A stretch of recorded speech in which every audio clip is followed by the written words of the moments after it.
오늘 이 하나님의 말씀, 여러분 반지의 제왕 왕의 귀환 마지막 편 보면은요, 호빗 이름이 뭐죠?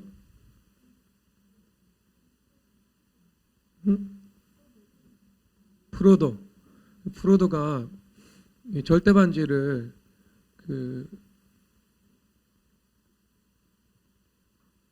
모르도트인가요? 사악한 이 사탄의 이 불구덩이로 들어가서 파괴해야 되죠. 이것은 선악과적인 범죄를 깨트려야 부활의 새로운 아침이 온다는 것을 보여주고 있습니다. 근데 굉장히 인상적인 장면이, 우리가 기대한 것은 그 프로도가 끝까지 본인의 사명을 믿음으로 완수해서 본인이 그 절대 반지를 불구덩이 속으로 넣어서 그것을 파괴시키는 겁니다. 그러면 이 장엄한 결말이 되겠죠. 근데 이 스토리가 전개되다가 이 마지막에 반전 아닌 반전이 일어나잖아요. 프로도가 그 절대 반지를 본인이 껴버립니다. 그래서 모든 것이 숲으로 돌아갈 위기에 처하죠. 골룸이 그 기회를 놓치지 않고 이 프로도를 덮쳐가지고요, 이 자신의 욕망으로 있는 힘을 다해서 손가락을 깨물어 버립니다. 그래서 그 반지를 빼앗아서 자기가 끼고 춤을 춥니다. 근데 춤을 추다가 어떤 이 신적인 개입이죠. 우리 눈에는 우연이지만 신적인 개입임을 이 영화나 글에서는 암시를 하고 있습니다. 마치 에스더에서 하나님이라는 단어가 등장하지 않지만 하나하나의 사건 가운데 하나님께서 개입하시는 것처럼 주님께서 개입을 하고 계시죠. 그것을 의도하고 있는 작품이죠. 은근히 그 하나님 중심의 세계관을 드러내고 있거든요. 춤을 추다가 반지가 빠져가지고요, 저절로 불구덩이 속으로 들어가서 이 모든 것이 다시 리셋되는 역사, 그러니까 십자가와 부활이라는 옛 세계 파괴와 새로운 세계의 시작이라는 그 새로운 창조가 시작되는 거죠. 여러분, 이것이 저는 가장 이 반지의 제왕에서 성경적인 가치관을 드러내고 있는 모습이라고 생각합니다. 왜냐? 구원은 인간의 힘으로 이룰 수가 없는 겁니다. 가장 이 인간의 반도되지 않은 그 반인족이잖아요. 그 작은 사람, 가장 겸손한 사람, 그런 사람이 있다고 가정을 합시다. 그런데 그 사람이 자신의 율법적인 노력과 의를 통해서 스스로의 힘으로 자기를 구원하고 인류를 구원할 수 있다면 다시 그 인간이 높아지는 것으로 그 책은 결론 내려지게 되는 것입니다. 그것을 의도하지 않았죠. 결국 인간의 힘은 무력하다. 인간은 연약하고 인간은 한계가 분명하다. 그래서 하나님의 은혜의 개입이 없으면 그 누구도 구원받을 수가 없다는 것을 그 말씀을 통해서 가르쳐주고 있는 겁니다. 그렇죠, 여러분. 오늘 그래서 이렇게 말씀을 하고 있어요. 너희들이 은혜에 의하여 믿음으로 말미암아 구원을 받았으니 행위에서 난 것이 아니니 이는 누구든지 자랑하지 못하게 하려 함이다 라고 말씀을 하고 있습니다. 행위에서 구원이 나왔다면 그것은 율법적 자기의를 형성시키겠죠. 여러분, 이것은 단순히 우리가 믿음으로 구원받고 믿음으로 칭의받는 영역에서만 적용하시면 안 됩니다. 우리는 삶의 모든 영역에서 믿음으로 살아가는 것이고요. 그 믿음은 하나님의 은혜에 의해서 우리 가운데 주어지는 거예요. 그런데 우리가 그 믿음을 가지고 무언가 주님 앞에 거룩함을 이룰 수도 있고 인내할 수도 있고 순종할 수도 있고 그리고 산을 옮기는 것과 같은 그 믿음의 역사 가운데 내가 주님 앞에 쓰임받을 수도 있지요. 그렇죠. 그것도 믿음으로 다 되는 것이죠.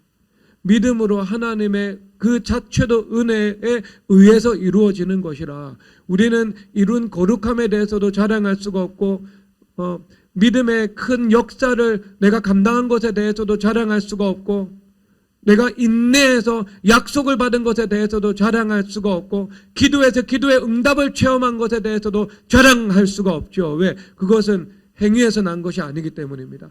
은혜에 의해서 믿음으로 이루어진 것이기 때문입니다.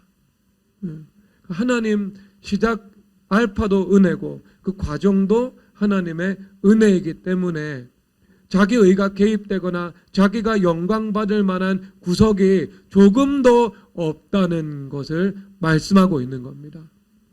여러분들이 프로도처럼 지구를 구원하기 위해서 그 수많은 모험을 감수하고 역경을 통과하면서 목숨 걸고 그 불구덩이 앞까지 갔습니다. 그럼에도 불구하고요, 여러분은 호빗들의 세계에서든 인간들의 세계에서든 난쟁이의 세계에서든 어떤 세계에서든 여러분들은 그것을 가지고 자랑할 수도 없고 예수님 대신 내가 인정과 영광을 취할 수도 없고 자기의 의를 주장할 수도 없다는 것입니다. 이것이 중요하죠. 너무. 여러분 이것을 위해서는 우리가 무엇을 기억을 해야 되냐 하면은 연약함이라는 것과 한계라는 거예요. 연약함이라는 것과 한계라는 겁니다. 여러분들이 여러분 스스로를 바라보면서 나는 연약하다, 나는 한계가 분명히 있다라는 것을 내가 기본 전제로 가지고 있어야 됩니다. 물론 여러분 이것이 어떤 왜곡으로 받아들이면 이것만 있으면 이것만 내가 가지고 있으면은요 이것은 허무주의가 됩니다. 성경이 로마서 7장에서 끝나는 거죠. 오라 공고한 사람이로다. 이 사망의 몸에서 누가 나를 건져내라. 나는 죄를 지을 수밖에 없고 죄를 짓는 것이 당연하다. 여기서 머물러 버리게 되는 또 하나의 그릇된 세계관이 우리 가운데서 형성되는 것이죠. 그것은 아닙니다, 여러분. 그것은 절대로 아닙니다. 우리가 언제나 십자가를 바라봐야 되죠. 여러분들이 사도 요한의 거룩함을 이루고 모세가 예수님께 하나님께 돌아가기 전에 그 영성이 여러분 가운데 주어져 있고 그만큼 사도 바울처럼 고난받고 믿음의 역사를 이루는 통로가 되었다고 가정을 합시다. 그럼에도 불구하고요 모세도 요한도 사도 바울도 그 갈보리에서 우리 죄를 대신 지고 십자가에 죽으신 그 십자가를 바라보지 않으면 누구도 의롭다함을 받을 수 없고 누구도 구원받을 수 없고 누구도 온전히 설 수 없습니다. 십자가를 바라봐야 되죠. 민수기 21장에서 이스라엘 백성들이 이 험한 길을 걸어가다가 모세와 하나님을 원망합니다. 그래서 하나님께서 불뱀을 보내시죠. 그래서 불뱀에 물려서 거의 죽은 사람도 있고 죽기 직전인 사람도 있었습니다. 그래서 재앙이 어느 정도 진전되었을 때 모세가 하나님의 명령을 받아서 이스라엘 백성들에게 지시를 합니다. 놋뱀을 장대에 매달고 누구든지 이 놋뱀을 바라보는 자들은 살아날 것이다, 치료받을 것이다 라고 말씀을 하고 있습니다. 그래서 이스라엘 백성들이 놋뱀을 바라볼 때 재앙이 그치게 되는 거예요. 놋뱀을 바라본다는 것은 십자가를 바라보는 거예요. 갈보리 십자가를 바라볼 때 내가 그 십자가 그늘 아래서 긍휼을 입고 치료를 받을 수 있음을 말씀해 주고 있는 것입니다. 그렇다면 그 십자가를 바라본다는 것이 내가 죄를 회개하지 않고 회개를 지연하고 불순종과 불법을 정당화시키는 삶을 내가 연속해 나가면서 십자가를 바라보는 것, 그것은 안 됩니다, 여러분. 그리고 내가 적당히 순종하고 적당히 회개하면서 살아가면서 내가 십자가를 바라본다는 것으로 거짓된 안도감에서 살아가는 것도 안 됩니다. 그것은 십자가를 보험으로 삼는 거예요. 십자가를 바라본다는 것은요, 내가 부단히도 회개하고 그리고 깊이 회개하고 열렬히 회개하는데 그 회개 프로세스 과정 가운데 있고 내가 다른 사람들보다 워낙 죄가 깊고 넓게 나병한 자처럼 형성되어 있어서 그 회개를 차마 끝내지 못하고 그 회개를 진행 중에 있을 때 부단히도 회개할 때 부단히도 거룩함을 이루을 때 부단히도 내가 성결함을 사모하면서 살아갈 때 부단히도 내가 순종하기 위해서 성령 하나님의 능력을 구하면서 살아갈 때 그 삶과 함께 갈보리 십자가를 바라보는 거예요. 왜 우리는 여전히 그럼에도 불구하고 한계가 있고 연약한 사람이기 때문입니다. 사람이기 때문이에요. 하나님의 그 신적 도움과 개입, 은혜가 없이는요, 아무것도 성취할 수 없고, 아무 약속도 받을 수 없고, 아무것도 이룰 수 없는 존재들이기 때문입니다. 여러분, 그것은 홍해 사건에서 등장하잖아요. 홍해 사건. 이스라엘 모세가 하나님의 음성을 듣고 이스라엘 백성들을 홍해 바다 앞으로 인도했습니다. 앞에는 홍해 바다, 뒤에는 광야, 그리고 애굽의 그 병거, 전차 부대들이 죽이기 위해서 근접해 들어오고 있습니다. 앞, 뒤, 사방으로 우겨쌈을 당하고 있는 상황이지요. 인간적인 가능성은 희미한 빛조차도 보이지 않는 상황입니다. 그러면 여러분, 이 조건 앞에서 하나님께서 보여주시는 것이 무엇인가? 모세라 할지라도 모세와 같은 유대, 이스라엘 가운데 전에도 없고 후에도 없었던 한 명의 지도자라 할지라도 연약하다는 거죠. 하나님 앞에, 그리고 그 일어나는 원수 마귀의 세력 앞에, 그리고 악한 그 세상 앞에 연약하고 할 수 있는 것이 아무것도 없다라는 사실입니다. 그래서 모세가 그 상황을 맞닥뜨리면서 경험하는 것은 그 육신의 연약함과 내가 아무것도 손쓸 수 없고 아무것도 할 수가 없는 그 한계 안에 내가 존재한다는 것입니다. 그럴 때 모세가 하나님 앞에 부르짖어 기도하고 하나님께서 주신 영적 권위를 사용했을 때 그 하늘 권세가 임하여서 그 땅의 모든 것들을 주님께서 풀어주시는 그 역사와 기적이 나타나게 된 것입니다. 당연한 거예요. 주님께서 허락하시는 그 가르쳐 주시는 것은요, 연약함이고요, 그리고 한계입니다. 하지만 연약함과 한계만 가지고 있었던 것이 아니죠. 연약함과 한계만 가지고 있었으면은요, 허무주의 인생 돼요. 실존주의 인생 돼요. 그리고 그냥 내 인생을 그 운명에 맡기면서 될 대로 되라라고 말을 하고 있습니다. 그런데 그게 아니었죠. 내가 너에게 이미 허락해 주신 믿음의 권세가 있으니까 그 믿음의 권세를 활용하여서 홍해바다가 갈라지게 하고, 그리고 저 애굽의 군대를 다 바다 밑에 수장시켜라, 주님께서 지시하신 것입니다. 답을 주신 거예요. 답을. 그리고 그것을 위해서 주님 앞에 부르짖어 기도했고요, 지침을 얻었고요, 그리고 다스린 것입니다. 이 두 가지가 함께 가는 거, 함께 가는 거. 그러니까 겸손과 권위, 겸손과 믿음, 이것이 함께 가는 거예요. 함께 가는 거. 그러니까 여러분, 모세가 믿음으로 홍해를 가르는, 마치 산을 여기서 저기로 옮기는 것과 같은 믿음의 대역사와 기적을 이루었습니다. 그럼에도 불구하고요, 그는 교만하지 않았고 그는 자기를 주장할 수가 없었습니다. 왜 그런가?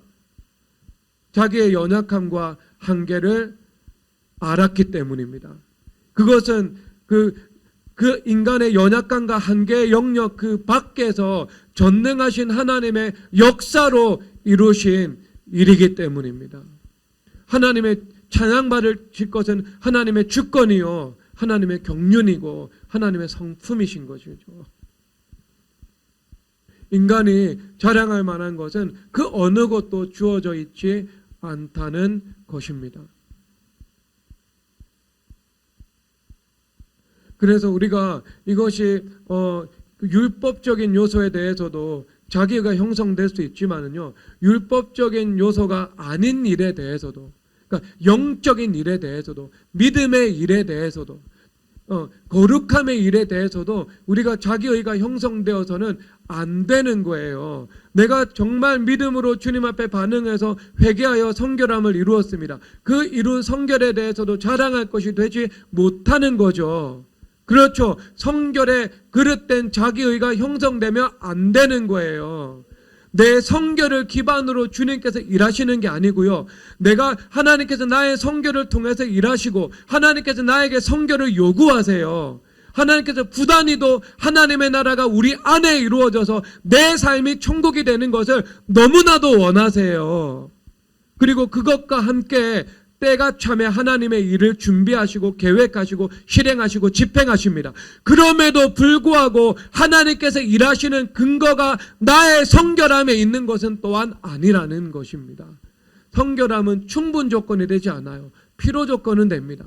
성결함이 필요하고 성결함을 요구하십니다. 그런데 그것이 충분 조건이 되어서 성결함을 근거로 주님께서 언약을 성취하시고 대기적을 행하시는 것이 아니라 성결함을 요구하고 성결함을 준비하시지만 결국 신적 은혜와 개입으로 하나님의 주권으로 하나님의 은혜로 주님께서 위대한 역사를 행하시는 거예요. 그러니까 자랑할 게 없어요. 성결함에 대해서도. 인내에 대해서도 여러분 자랑할 것 없어요. 내가 인내해가지고 주님의 인내의 말씀을 경험했다고요. 그래서 내 인내에 그릇된 자기, 이것도 형성될 수가 없습니다. 여러분, 그 인내는요, 진정한 인내는요, 예수님이세요. 여러분, 예수님께서 그 십자가에서 죽으시고 인류를 구원하기까지 4,000년을 인내하셨습니다.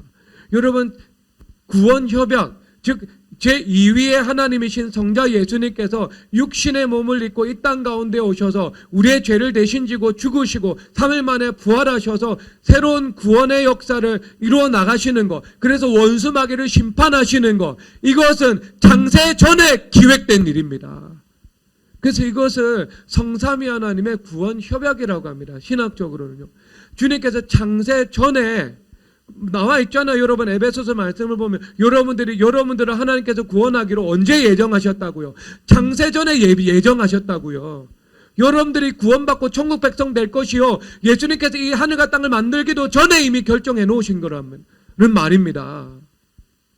그러면 여러분, 장세전에 그러면 여러분 구원할 거면 구원의 방식도 결정해 놔야 되잖아요. 이미 창조 전에 성삼위 하나님의 협약으로요, 예수님께서 십자가에 죽으시고 악을 심판할 것이 예고되어 있었습니다. 그래서 예수님께서 창조하실 때 어때요? 이 땅 가운데 혼돈, 공허, 그리고 흑암이 깊음 위에 운행하였더라. 그래서 빛이 있으라 하심에 빛이 있었고, 그래서 흑암 가운데 주님께서 빛을 비추시는 것으로 천지 창조의 일성을 시작하신 거예요. 아시겠죠, 여러분? 그래서 하나님께서 이 어둠을 심판하기 위해서 빛이신 하나님의 아들 예수 그리스도를 이 땅 가운데 보내주셨는데, 예수님께서는요 4,000년 참으신 거예요. 창조 이후에 아담이 등장하고 노아까지 2,000년, 노아, 아브라함에서, 그리고 예수님, 때가 참에 예수님 오실 때까지 2,000년. 여러분, 예수님은요 4,000년을 참으신 거예요, 최소. 장세 이전까지 하면은요, 영원 전까지 하면은, 시간이 이 땅에서 나타나기 전까지 하면은 그것은 가늠할 수도 없죠. 아브라함 선조는 자식이 있을 것이다라는 약속을 받고 25년 기다렸어요. 인내했어요. 이스라엘 백성들은요, 애굽의 노예가 되어가지고요, 초기 100년 정도는요, 그 애굽의 그 요셉이 이 치세하고 있었던 그 왕조 아래서 번영을 했습니다. 하지만 그 이후에 200년, 300년은요, 그들이 노예가 되어서 고통을 당하면서 하나님을 수백 년 동안 기다린 거예요. 여러분, 우리들의 인내가 우리 선조들의 인내에 미치지 못하고요, 예수 그리스도의 인내는 비교할 수가 없는 거예요.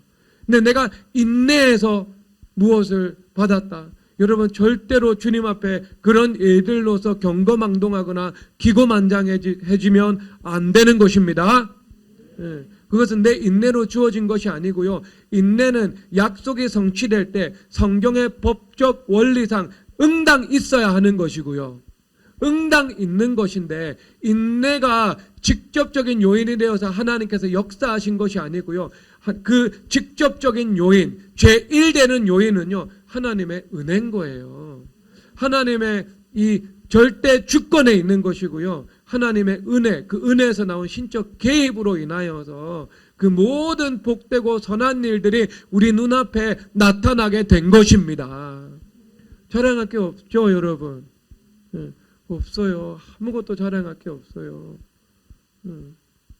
그래서 거룩함도 그릇된 자기로 형성되어서는 안 되고, 내가 인내해서 주님 앞에 약속을 받은 거, 이것도 내가 그릇된 그 자기의가 되어서는 안 되고요. 내가 기도해서 기도의 능력을 경험하고 홍해가 갈라지는 역사가 내 눈앞에서 나타났어요. 그것도 주님 앞에서 내가 자랑할 만한 그릇된 그 기도의 능력의 자기의가 되어서는 안 되는 것이고요. 내가 주님 앞에 어떤 급진적인 명령 앞에 내가 절대적으로 순종해서 그 순종의 영광을 경험을 하였습니다. 그 순종도 왜곡된 자기의가 되어서는 안 되는 것입니다. 그리고 내가 부단히 회개하고 시간을 써서 성실함으로 주님 앞에 나아가고 엎드렸습니다. 그럼에도 불구하고 그 주님 앞에 기도하고 회개했다는 사실 자체도 주님 앞에 왜곡된 자기의가 되어서는 안 되는 것입니다.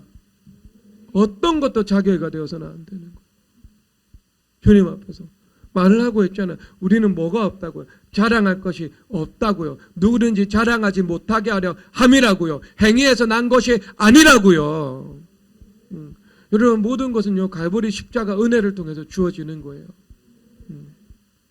우리는요, 천국 가면 완벽한 인간의 전형으로 이제 우리가 세워지게 되잖아요. 영화를 입습니다. 그런데 이 땅에서는요, 성화의 과정 가운데 있는 거예요. 죽을 때까지는요. 죽을 때까지는 우리는 질그릇과 같은 연약한 육체, 아담의 본성을 가지고 아담의 육체를 입고 우리가 이 땅을 살아가는 거예요. 누구든지 실수할 수 있는 거예요. 죄지을 가능성이 있는 거예요. 거룩함을 이루었다 할지라도요, 우리가 아차하면서 원수마귀에게 틈을 주면 원수마귀의 틈을 타고 들어올 수 있는 거예요. 그러므로 우리는 십자가 은혜 안에서만 살아가는 것입니다.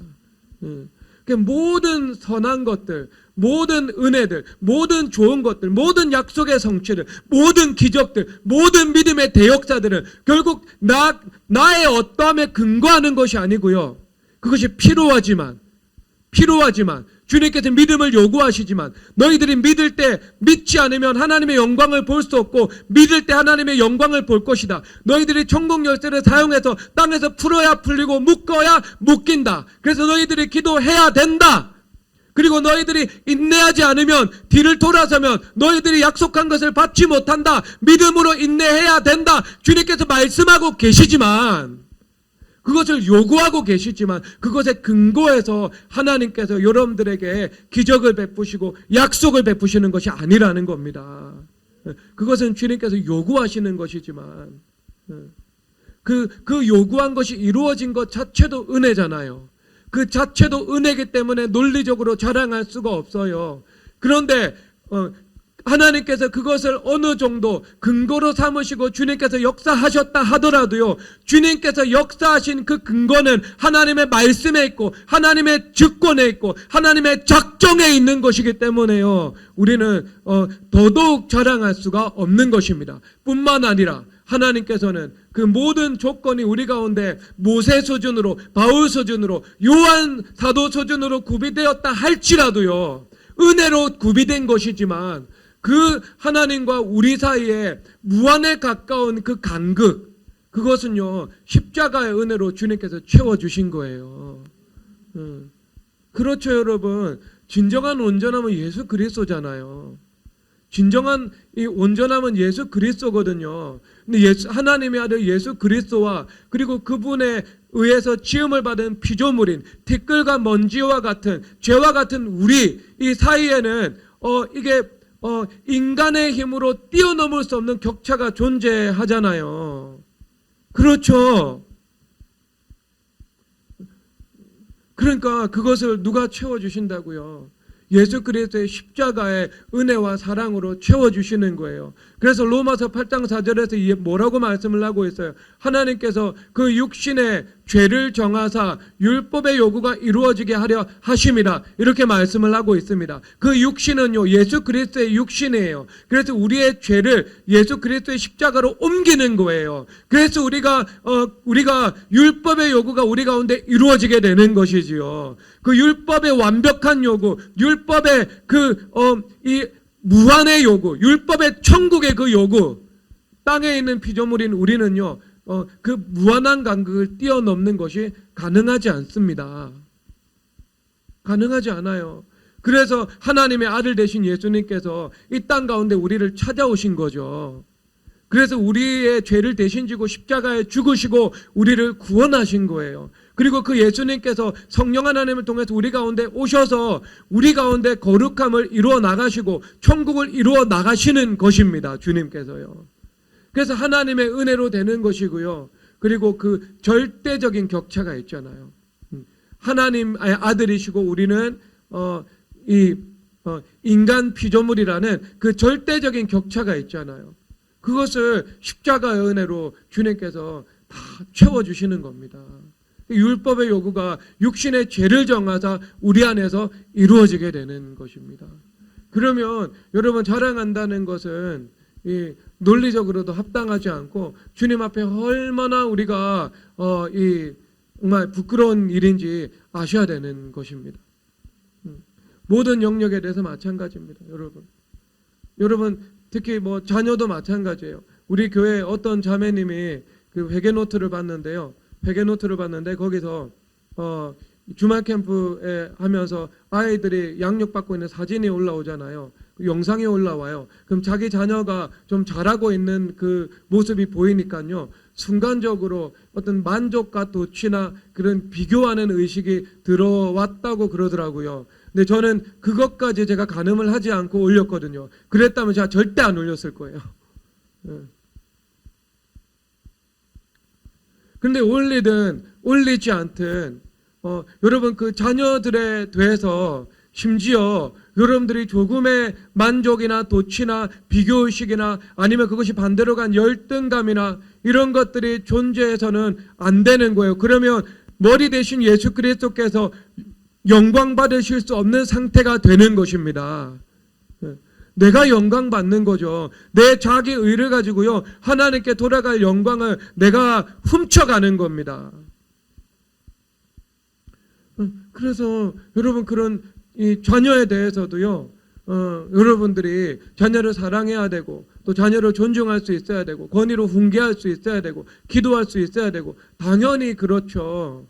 믿음으로 이 자녀의 가능성을 바라볼 수 있어야 되고 그럼에도 불구하고 이 자녀에 대해서 비교의식을 가지거나 만족과 도취나 우월감이나 열등감을 씨라도 가지게 되는 것은요 주님께서 영광받지 못하시는 일이 되는 것입니다. 그것도 여러분 주의해야 돼요. 주님 앞에 회개해야 됩니다. 회개해야 돼. 그래서 주님께서 여러분 가운데 기도를 응답하시고 인내의 말씀을 주님께서 허락해 주셔서 말씀이 실제가 되는 것을 경험하게 하시고 임마누엘 예수님께서 내 삶 속에서 살아계셔서 역사하시는 것을 내가 눈에 보게 하시고 그리고 그 전능하신 하나님께서 하늘을 가리우시고 홍해를 가르게 하는 기적으로 주님께서 임재하셨을 때 여러분 그 이유가 중요한 거예요.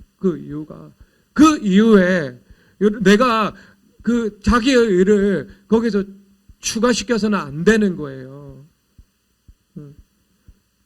들떠서도 안 되고요. 기고만장해서도 안 되고요. 경거망동해서도 안 되고요. 높은 마음을 품어서도 안 되고요. 함부로 말하고 다녀서도 안 되고요. 정말 내가 내 마음 가운데 그 일들에 대해서 첫째도 겸손, 둘째도 겸손, 셋째도 겸손한 마음이 있는지 점검하고 첫째도 알파와 오메가 되신 예수님께서 모든 영광을 내 중심에서 받고 계신지 그것을 점검하고 그리고 주님께만 온전히 찬송으로 영광 올려드려야 하는 것입니다. 우리에게서 나온 것이 아니기 때문에요. 그래서 여러분 늘 명심해야 돼요. 내 안에는 소망이 없습니다. 그러나 예수님 안에는 소망이 있습니다. 내 안에는 소망이 없어요. 주님 앞에 이렇게 고백해도 틀린 거 아니에요. 주님, 저는 아무것도 못합니다. 저는 잘하는 거 아무것도 없어요. 저 아무것도 몰라요. 주님, 저 참 부족하고 심지어 못난 적입니다. 주님, 저 안에는 아무 소망 없어요. 여러분, 이렇게 고백한다고 해서 주님께서 그것을 가학적이라던가 자기 비하다던가 하지 않으십니다. 오히려 겸손의 고백으로 주님 기뻐하세요. 그리고 거기서 끝나면 안 되겠죠. 하지만 예수님께는 소망이 있습니다. 그 예수님께서 내 안에 계십니다. 나는 질그릇이지만 내 안에 계신 예수님께서는 보배이시고 나와 함께 하시는 예수님은 보배이십니다. 여러분, 그럴 때 예수님만 자랑하게 되고 예수님의 그 온전함과 그리고 내가 예수님께서 내 안에 이루어 주신 온전함, 그 사이에는 무한한 격차가 존재하잖아요. 그 존재적인 격차죠. 그것은요, 하나님이시고 인간이니까요. 온전함을 이루었다 하더라도, 바울과 모세와 요한 사도 수준의 온전함이 이루어졌다 하더라도 예수 그리스도의 온전함과 비교하면 절대적인 격차가 있죠. 무한이고 유한이고 하나님이고 피조물이고 절대 격차입니다. 여러분, 그 십자가죠. 그 십자가의 사랑과 십자가의 용서와 십자가의 긍휼을 통해서 하나님께서 우리를 구원하셨고 우리와 함께 동역하시고 주님께서 역사하신다는 것은 내가 깊은 곳에서부터 우러나와서 고백하고 찬양 드릴 수 있어야 하는 겁니다. 지식의 차원이 아니고 영의 차원입니다. 이것은요. 그렇게 되는 거예요. 그렇게 되는 거. 그렇게 되는 거. 그러면 어떤 자기의가 남아있지 않죠. 예수님께서 말씀하시잖아요. 그건 잠언의 비유를 주님께서 가지고 오신 건데 너희들이 그 잔치에 청함을 받거든 상석에 앉지 말고 말석에 앉으라고. 상석에 앉으면 너는 저기 내려가라고 한다고. 근데 말석에 앉으면 주인이 너를 높은 자리로 정할 텐데 그럴 때 이 은혜가 있을 것이다. 그렇게 주님께서 말씀을 하고 계시죠. 우리는요, 말석 중에 말석에 앉아야 되는 거예요. 말석 중에 말석이 자기의 위치라고 주님 앞에 인정하고 고백해야 되는 것입니다. 그런데 이것이 지식적인 차원에서 내려가는 것이 아니고요, 우리의 이 깊은 곳, 영의 차원에서 그것이 정말 이렇게 터져 나오고 우러나오고 눈물과 통곡으로 주님 앞에 고백할 수 있는 그 정도로 주님을 인정하고 회개하고 십자가 앞에 바짝 엎드리고 주님 앞에 영광 올려드려야 하는 것입니다. 주님께서 그것을 여러분 요구하십니다. 요구하십니다. 여러분 이 자기 의가 있는 영역은요, 하나님의 은혜가 없잖아요. 여러분, 대표적으로 출애굽기 10대 재앙 보면 그 10대 재앙이요, 이 애굽의 율법적 자기의와 율법적 자기 노력에 대한 심판입니다. 그렇죠? 하나하나가 연결되는 사건이잖아요. 총 여러분 출애굽 10대 재앙이요 7개월에 걸쳐서 이루어졌습니다. 7개월에 걸쳐서요. 그래서 9월 달에 시작을 합니다. 애굽의 나일강이 피가 되는 사건. 근데 9월은요 그 애굽에서 그 강이 범람하는 시기입니다.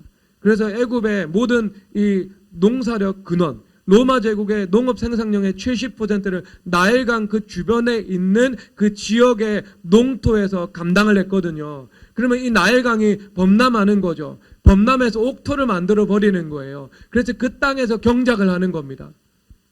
그런데 그 강이 피가 되었어요. 그 피는 끈적끈적하잖아요. 그 끈적끈적한 피가 그 나일강이 범람해가지고요, 그 주변에 농토까지 다 덮어버린 거죠. 그렇죠. 그리고 피 재앙 다음에 개구리 재앙이죠. 개구리는 어디에 살아요? 습한 곳에 살잖아요. 광야에 살지 않고 계곡에 살잖아요. 그래서 육지와 물, 이것을 혼합해가지고 오고 가는 것이 이 부정의 상징이 더러움의 대표가 개구리입니다. 그래서 개구리 재앙이 닥치죠. 그리고 개구리 사체가 다 사체가 다 썩어버려서 악취가 나겠죠.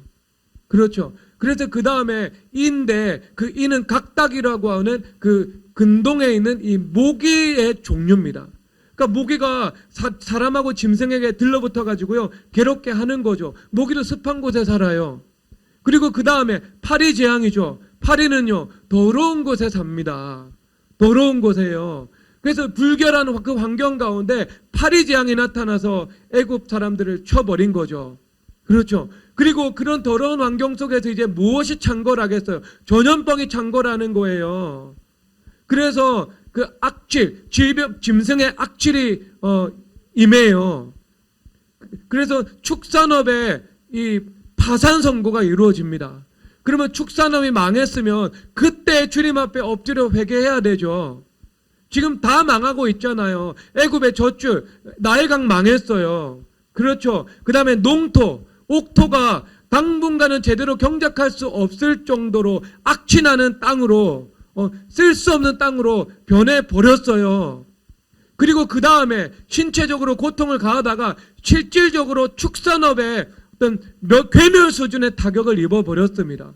그럼에도 불구하고 그 사람들 회개하지 않잖아요. 그러니까 율법적인 노력과 율법적인 자기의를 경주하고 있으니까요. 그 다음에 주님께서 무엇으로 재앙을 내리시냐면은 그 다음에 사람에게 전염병을 내리시죠. 그래서 이 독한 종기가 사람들에게 나게 됩니다. 그 다음에 메뚜기 재앙이 나타나가지고요. 이 보리하고 아마가 자라나고 있었는데 그것을 전부 먹어버립니다. 그래서 싹이 나고 그 다음에 추수가 가능한 모든 이 열매들을요 메뚜기가 다 초토화시켜 버려요. 그러면 단순히 여러분 이 보리는 먹을 것이죠. 그리고 아마는요 그 방적 산업입니다. 아마를 통해서 실을 뽑아내고 섬유를 만듭니다. 그래서 애굽산 아마 그리고 애굽에서 나온 섬유 제품은 당대 그 군동과 지중해 세계에서 최고급 수준의 제품이었습니다. 그래서 섬유 산업 자체가 거기서 무너지게 되죠. 그 다음에 우박이 내리죠. 그 우박이 내려서 또 불태워 버립니다. 남은 것이 없어요. 그럼에도 불구하고 그들이 회개하지 않아요. 그리고 그들이 우상숭배를 하죠. 태양신 나를 섬기는 민족이니까 태양신에 가가지고 우상숭배를 합니다. 그래서 하나님께서 흑암의 재앙으로 태양신을 막아버리는 거예요. 태양신을 쳐버리는 거예요. 여러분 이것은 애굽인들에게 어떤 정신적으로 문화적으로 그리고 그들의 어떤 가지고 있는 그 자부심에 충격을 주는 사건이에요. 아마 미국이 지금까지 본토에 공격받은 적이 없는데 2001년도에 9.11 테러 사건이 나서 그 쌍둥이 빌딩이 무너졌을 때 미국 사람들의 의식구조에 어떤 균열을 일으켰죠. 동일본 대지진 났을 때 그 대지진이 일본 사람들에게 엄청난 무력감을 안겨주었죠. 그것하고 비교할 수 없는 그들의 모든 종교적인 근본적인 세계관이 다 무너지게 되는 그 충격과 공포였을 것입니다. 그래도 회개를 안 해요. 그래도 회개를 안 하니까요. 주님께서 최후의 카드를 쓰시는데 주님께서 생명을 죽이시잖아요. 장자를 주님께서 심판하시잖아요. 장자는 대표입니다. 애굽 사람 전체를 심판하신 것입니다.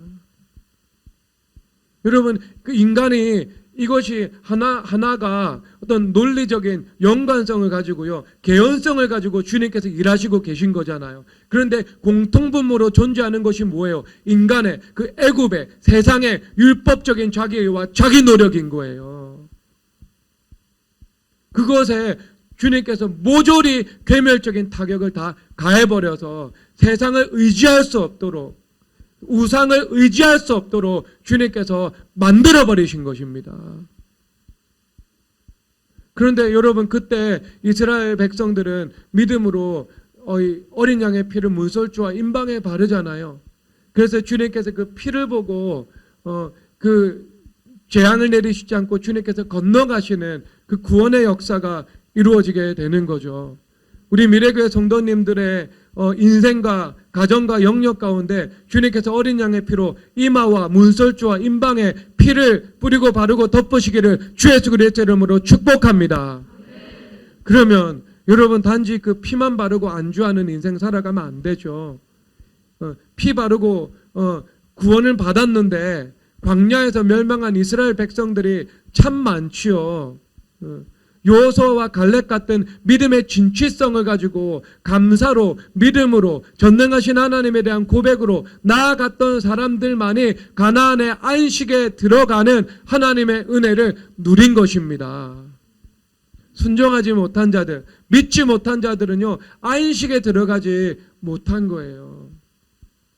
안식, 원망한 자들, 불평한 자들, 감사하지 않은 자들, 입술로 범죄한 자들, 그들에게 내린 최악의 저주는요, 광야에서 멸망당해서 안식, 약속의 땅에 들어가지 못한 것입니다. 그래서 우리는요, 구원을 받았다면 안식에 들어가야 되고 약속의 땅에 들어가서 그 약속을 실체로 누리고 취하고 정복하는 삶을 살아가야 하는 것입니다. 그런데 그런 사람은 그건 모두에게 주어진 것은 아니에요. 성경적으로 볼 때. 그러므로 히브리서 4장 10절에서 너희는 안식에 들어가기를 힘쓰라고 말을 하고 있잖아. 힘쓰지 않으면 안식에 들어갈 수 없다고. 저절로 들어가는 거 아닙니다. 안식은요. 여호수아와 갈렙처럼 믿음으로 주님 앞에 나아가는 자들만이 주님께서 그들에게 상을 주셔서 안식에 들어가고 약속을 보는 은혜를 누리게 하시는 것입니다.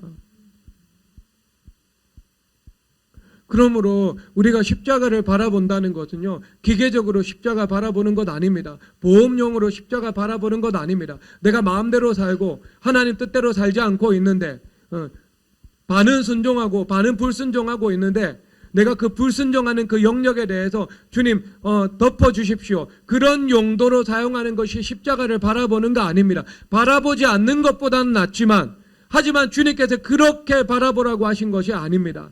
그 십자가를 바라보는 것은 내가 하나님의 은혜에 의해서 믿음으로 하나님의 은혜를 구하고 또 구하고 주님 앞에 나아가고 또 나아가고 주님 앞에 회개하고 또 회개하고 그리고 주님 앞에 순종할 능력을 구하고 믿음으로 순종할 수 있는 영역 내가 점점 넓혀가고 불순종하는 영역이 있다면 주님 앞에 철저히 회개해서 불순종의 파산 선고를 하고 그래서 내 삶의 영역이 점점 이 한낮의 태양처럼 밝아져 가고 그래서 하나님의 영광에 충만해서 저쪽에 있는 흑암이 이쪽에 있는 영광에 가까이 할 수 없는 상태가 되어 가고 그런 ING 상태가 적극적이고 능동적이고 힘있게 이루어질 때 그것과 함께 십자가를 주님 앞에 바라보는 것입니다.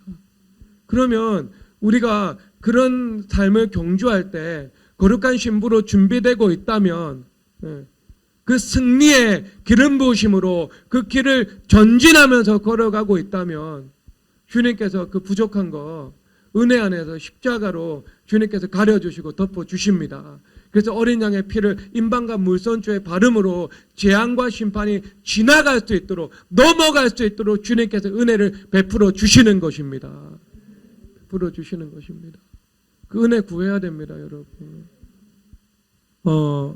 제가 지난주에 설교했던 게 부흥이 오는데 부흥은 심판과 함께 온다 그랬잖아요. 그렇죠. 그러면 우리가 세상과 함께 정죄받지 않아야 되겠죠.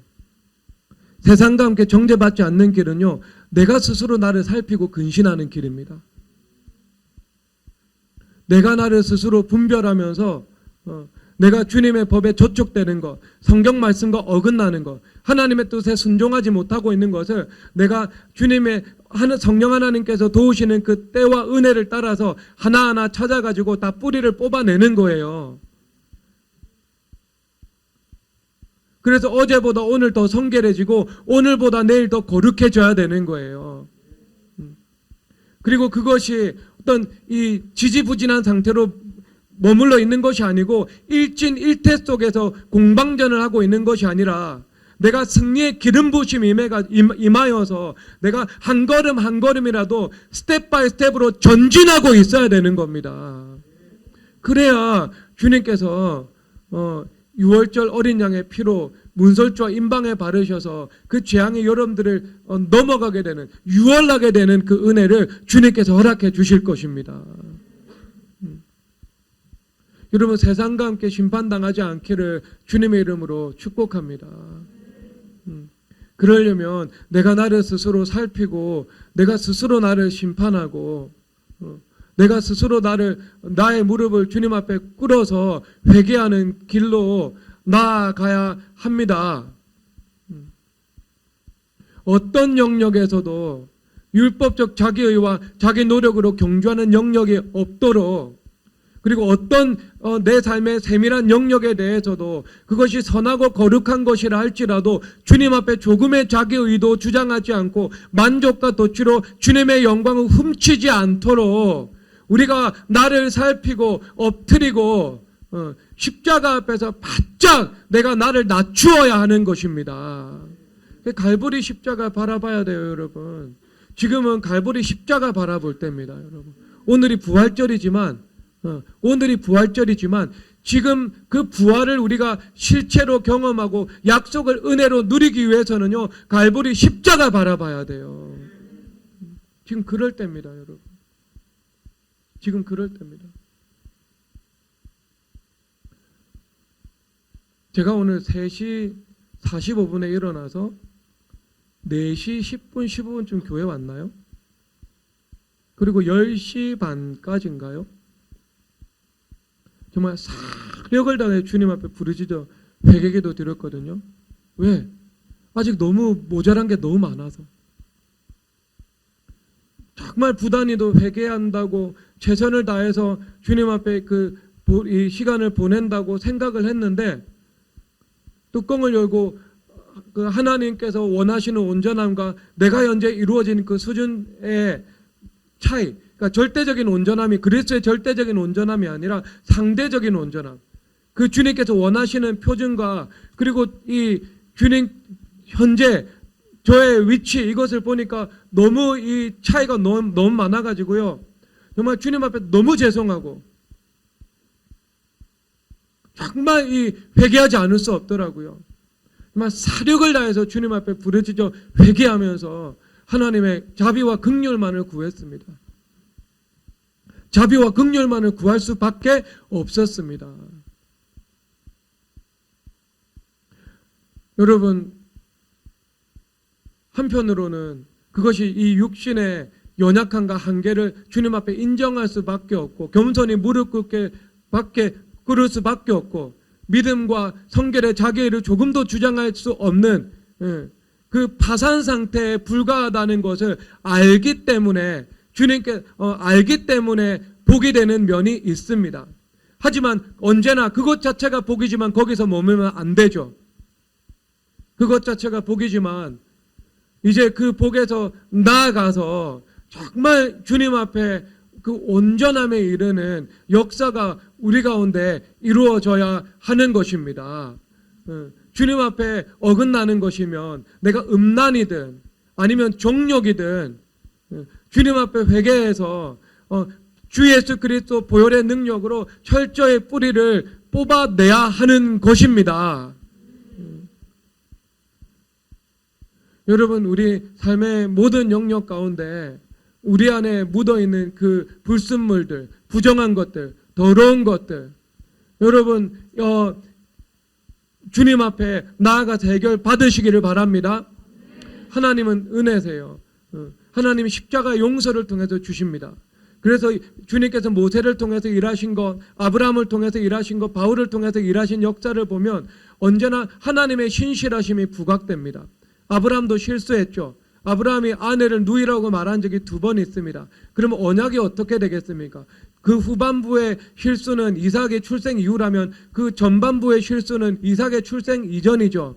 그러면 하나님께서 아브라함과 사라를 통해서 이삭을 주시고, 그리고 그들의 가문을 통해서 12지파를 이루셔서 이스라엘을 주님께서 백성들이라는 공동체를 만드시고, 그리고 그들의 후손 중에 다윗 왕을 세우시고, 다윗 왕의 계보 가운데 메시아를 보내셔서 온 인류를 구원하시려고 하는 하나님의 계획이 좌절되는 위기를 아브라함 편에서 발생시킨 거예요. 그런데 하나님께서 그 프로도의 그 마지막 장면 가운데 신적인 개입이 있으셨던 것처럼 하나님께서 그 아브라함의 인생 가운데 결정적으로 개입해 주셔서 그 언약이 보존되고 성취될 수 있도록 주님께서 절대 주권으로 하나님의 은혜로 신적 개입으로 보호해 주셨죠. 그래서 그 가문을 통해서 이삭이 나오게 되었던 것입니다. 그래서 이삭이라는 언약이 성취될 때 아브라함의 온전함도 요구가 되었지만, 하지만 결정적인 것은 때로 아브라함의 죄와 실수에도 불구하고 하나님의 신실하심으로 약속을 이루어 나가는 것, 그래서 하나님의 신실하심이라는 것들이 가장 크게 부각이 되고 있는 것이지요. 그래서 때로는 우리가 조금 부족하다 할지라도, 아직 온전함에 이르지 못했다 할지라도 하나님께서 우리 삶 속에서 은혜를 베푸실 때가 있습니다. 약속을 주실 때가 있어요. 기도의 크신 응답의 역사가 하나님의 영광으로 나타날 때가 있습니다. 그럴 때가 있어요, 여러분. 그것은요, 무엇을 위해서요? 신실하신 하나님께서 당신의 신실하심을 나타내심으로 영광받기 위해서요. 그래서 성경에서 말씀을 하고 있지요. 성경에서 경건하지 않은 자를 의롭다 하신 이를 믿는 자에게는 그의 믿음을 의로 여기신다고 말씀을 하고 있죠. 불법의 사함을 받고 죄가 가려짐 받는 사람들은 복이 있다고 말씀을 하고 있죠. 하나님께서 우리의 죄를 간과하심으로 자기의 의로우심을 나타내사 자기도 의로우시며 또 예수님이 있는 자들을 의롭다 하려 하십니다. 이렇게 말씀하고 계십니다. 그래서 하나님께서는요, 하나님의 의로우심과 하나님의 신실하심을 주님께서 그 일들을 통해서 드러내시는 것이지요. 그러면 여러분 삶 속에서 약속이 이루어졌다, 기도에 응답하셨다, 삶 속에서 하늘의 복과 땅의 복을 베푸셨다, 삶 속에서 여러분들에게 안식을 주셨다, 기도에 응답을 주셨다, 그렇기 때문에 내 회개가 끝났다! 절대로 아닙니다, 여러분. 그 회개는요, 여러분 계속되어야 합니다. 그 회개는요, 주님께서 원하시는 그 온전함에 이르기까지 계속되어야 합니다. 그리고 온전함에 이른 이유라 하더라도요, 내가 연약하고 한계가 분명한 인간이기 때문에 내가 주님 앞에 그때도 역시 주님 앞에 회개하는 삶은 그 이전만큼은 아니다 할지라도 그때부터는 누군가를 위해서 중보하면서 기도를 눈물을 흘리고 나라와 민족을 위해서 기도드리면서 눈물을 흘리고 일본 선교와 세계 선교를 위해서 기도드리면서 눈물 흘리는 시간이 훨씬 더 많아지겠지만 그럼에도 불구하고 회개는 지속해야 되는 거고요. 발을 씻어야 하는 것이고요. 그런데 그 주님의 온전함의 표준에 이를 때까지는요, 우리는 약속이 왔다 하더라도 주님 앞에 철저하게 부단하게 회개하여서 정결함을 이루는 일들에 근신하여 힘을 써야 하는 것입니다. 그래야 내가 원수마귀와 교감해서 원수마귀에게 영광을 빼앗기지 않고요, 오직 예수님과 교감하면서 성삼위 하나님께만 온전히 영광 올려드리는 삶을 살아갈 수 있게 되는 것입니다. 여러분, 이미 많은 성도님들이 그 회개의 열차에 탑승을 하고 있습니다. 그런데 여러분, 제가 회개 열차에 탑승을 했다는 것은 적당한 회개, 적당한 순종 아닙니다. 여러분 양심으로 아시잖아요. 내가 적당히 회개하고 있는지 아니면 부단히도 깊이 열렬히 힘을 다해 사력을 다해 회개하고 있는지 여러분 알고 계시잖아요. 제가 말하는 건 후자입니다. 회개 열차에 탑승한 사람들은요. 앞으로 지속해서 해 나가시면 됩니다. 그런데 내가 그렇게 회개하지 않고 그냥 적당한 회개, 그리고 절반의 순종과 그리고 절반의 불순종의 영역을 내가 십자가로 보험으로 덮으려고 하는 마음이 있다면 주님 앞에 철저히 회개하시기 바랍니다. 그렇게 해도 되는 때가 있다면 그렇게 할 수 없는 때가 있습니다. 그렇게 할 수 없는 때는 바로 지금입니다. 지금은 그렇게 할 수 없는 때예요. 평시 행동과 전시 행동이 다를 수 있죠. 여러분, 지금은 평시가 아닙니다. 주님 앞에 근신해야 되는 때고요. 나를 살펴야 되는 때고요. 부단히 주님 앞에 나아가서 무릎 꿇어야 하는 때입니다. 지금은 그때예요. 그리고 그것을 한번 시작하셨다면 언제까지? 주님께서 주시는 온전함이 있을 때까지 지속해 나가야 되는 겁니다. 물론 여러분, 그때까지 내가 안식을 유보한다, 내가 기뻐하지 아니한다, 내가 그런 삶은 아닙니다. 내가 주님 앞에 안식할 수 있어야 되고 그럼에도 불구하고 기뻐하면서 살아갈 수 있어야 하지만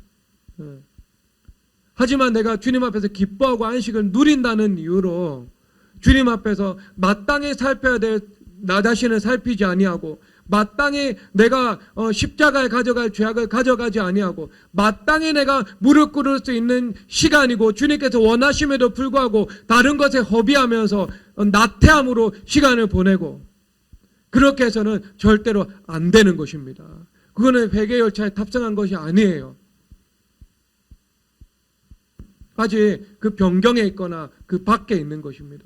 여러분 자신이 알 거예요. 여러분 양심이 알 거예요. 여러분 여기 있는 모든 성도님들 그 회개 열차에 탑승하시기 바랍니다. 탑승하셔서 회개하시고 부단히 주님 앞에 나아가세요. 그래서 히브리서 11장 6절에서 말씀하시잖아요. 하나님께 나아가는 자들은 곧 그가 계신 것과 그가 자기를 찾는 자들에게 상 주시는 이심을 믿어야 할지니라. 주님을 찾는 자들에게 상 주신다고 말씀하고 있는 거예요. 지금 찾는 자들, 찾는 것을 미루지 마시고 주님 앞에 찾으십시오. 지금은 주님을 찾을 때입니다. 주님을 간절히 찾을 때예요. 다른 그 어떤 때보다 주님을 찾을 때입니다. 여러분 그 은혜가 여러분 가운데 충만하게 임하게 되시기를 주 예수 그리스도 이름으로 축복합니다. 이 시간 그 6월절 그 찬양하도록 하겠습니다. 주 십자가를 주심으로 찬양하도록 하겠습니다.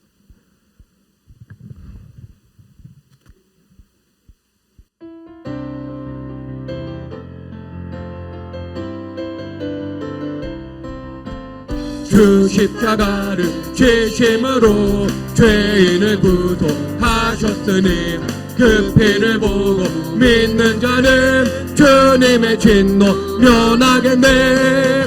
내가 그 피를 6월절 그 양의 피를 볼 때에 내가 널 넘어서 가리라. 흉악한 죄인 괴수라도 예수는 능히 구원하네. 온몸을 피에 담글 때에 주님의 진노 면하겠네. 내가 그 피를 6월절 그 양의 피를 볼 때에 내가 널 넘어서 가리라. 심판할 때에 모든 백성 행한 일대로 본받네. 주님의 피로 죄 씻으면 주님의 진노 면하겠네. 내가 그 피를 6월절 그 양의 피를 볼 때에 내가 널 넘어서 가리라. 구주의 가라 크신 은혜 보혈의 능력 의지하세. 심판의 불이 내릴 때에 주님의 진노 면하겠네. 내가 그 피를 6월절 그 양의 피를 볼 때에 내가 널 넘어서 가리라. 간주는 마귀들과 싸울 줄 해주시고 하나님 말씀 붙잡고 주님 앞에 엎드기로 다짐하시고 갈보리 십자가만을 바라보시고 그 영원한 사랑의 갈보리를 바라보시고 갈보리 십자가의 죄짐을 풀어놓으시고 여러분 모든 영역에 어떤 자격에도 남아있지 않도록 주님 앞에 무릎 꿇고 회개 고백을 드리시고 주님 이 시간 주여 삼창하고 간절히 기도드리도록 하겠습니다. 주여 주여 주여. 하나님 아버지 은혜를 감사드립니다.